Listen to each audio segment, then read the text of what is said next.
Bonjour, dans cette partie, nous allons voir les graphiques. Mais pour les graphiques, il y en a plusieurs. Je vais commencer par les secteurs.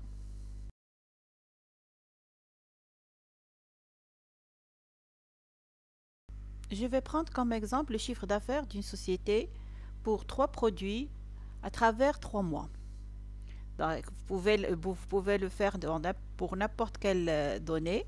Donc, ici, la première chose à faire, je place mon pointeur, mon curseur dans une cellule et je vais à Insertion.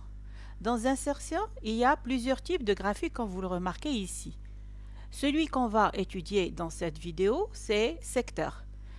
Quand est-ce qu'on utilise secteur? Quand il s'agit d'une seule, soit ligne, soit colonne des données. S'il y a plus qu'une ligne, plus qu'une colonne, automatiquement, on peut utiliser les autres types de graphiques. Alors, je commence. J'ai plusieurs possibilités pour travailler avec secteur. Soit j'utilise celle-là, directement en cliquant sur la flèche et choisir mon secteur, soit à 2 dimensions, 3 dimensions ou sous forme d'anneau. Soit je peux directement le faire ici, là où il y a graphique, la petite flèche, je clique là-dessus. Je vais à tous les graphiques et je sélectionne secteur et c'est la même chose, je sélectionne l'un des types de secteurs que j'ai ici. J'ai la possibilité de le modifier par la suite. Je mets OK.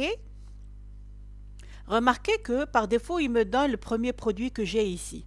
Mais supposons que moi, je veux présenter par exemple un autre produit. C'est très simple. Il suffit ici d'aller à sélectionner les données que vous avez ici. Je clique là-dessus. Je n'ai qu'à supprimer les données qu'il m'a données. Et bien sûr, personnaliser mon graphique comme je veux. Par exemple, je veux présenter mon produit B, c'est-à-dire le chiffre d'affaires de mon produit B. Je mets ici pour l'entrée de la légende série, ajouter.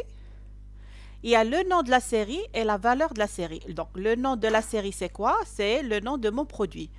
Et bien sûr, ici, les valeurs de la série, ce sont les valeurs des 3 mois concernant le chiffre d'affaires de mon produit B.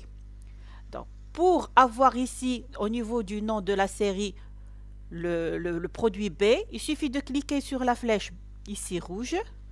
Ma fenêtre elle est réduite et je clique sur mon produit. Je reviens ici sur la petite flèche rouge pour agrandir ma fenêtre.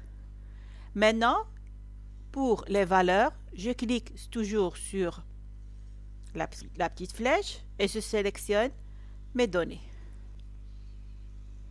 Et OK. Remarquez ici que vous avez le produit, vous avez ici le produit B, mais vous avez 1, 2, 3. 1, 2, 3, ça veut dire quoi? Tout simplement, ce sont les mois que vous avez ici. Alors, pour les avoir, il suffit de mettre ici, pour l'étiquette de l'axe horizontal, c'est-à-dire pour l'abscisse, je mets modifier et je sélectionne mes 3 mois. Comme ça, je vais obtenir les 3 chiffres d'affaires concernant mes 3 premiers mois pour le produit B. Et je mets OK. Cependant, au niveau de secteur, il ne faut pas avoir de la légende. Ce n'est pas comme pour les autres graphiques. Vous avez ici soit la disposition rapide et vous sélectionnez la première ici disposition que vous avez. Ça donne automatiquement le titre. Remarquez, vous avez le titre, vous avez les mois et le pourcentage. Comme vous pouvez ici le faire à travers ces 3 raccourcis que vous avez ici. Pour le premier, c'est-à-dire le plus que vous avez ici, il donne les éléments du graphique, c'est-à-dire soit le titre du graphique, l'étiquette des données ou la légende. Ici, pour la deuxième, ici, c'est au niveau du style. Et bien sûr, l'entonnoir que vous avez en bas, automatiquement pour faire la sélection des différentes séries ou bien catégories. Donc, soit je répète encore une fois, soit je peux utiliser les raccourcis que j'ai ici à droite, soit je peux aller directement à disposition et choisir la forme que je veux. Pour faire sortir mon texte ici, c'est-à-dire la légende que j'ai ici, il suffit de cliquer sur le bouton gauche et de tirer. Faire sortir le texte. Mais faites attention à la sélection, elle doit être faite pour chaque mois. et non pas pour l'ensemble. Produit B, c'est pas un titre, donc il doit être complet. Je dois mettre chiffre d'affaires, tout simplement en cliquant là-dessus. Donc chiffre d'affaires du produit B. Maintenant, mon graphique, il est bien fait.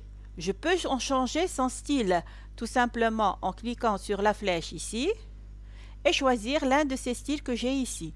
Comme je peux modifier la couleur de mon camembert ou bien de mes secteurs en sélectionnant secteur par secteur, c'est-à-dire une partie du secteur, et aller bien sûr à modifier la couleur et choisir une couleur. Maintenant, une fois mon graphique il est fait, je peux le garder en tant qu'objet comme je peux le déplacer en tant que feuille.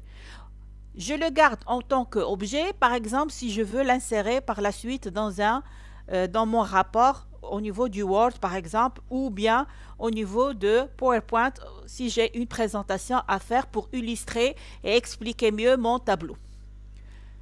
Sinon, je peux le faire en tant que feuille sur Excel, tout simplement. Je sélectionne mon tableau, mon graphique. Je vais ici à déplacer le graphique. Remarquez, je travaille toujours sur les outils du graphique. Déplacer le graphique. Vous avez ici soit nouvelle feuille et je nomme ma feuille, soit je garde carrément mon objet en tant qu'objet, soit sur la feuille qui est active ou sur une autre feuille. Sur ce, je vous remercie et à la prochaine vidéo où on va voir les autres types de graphiques.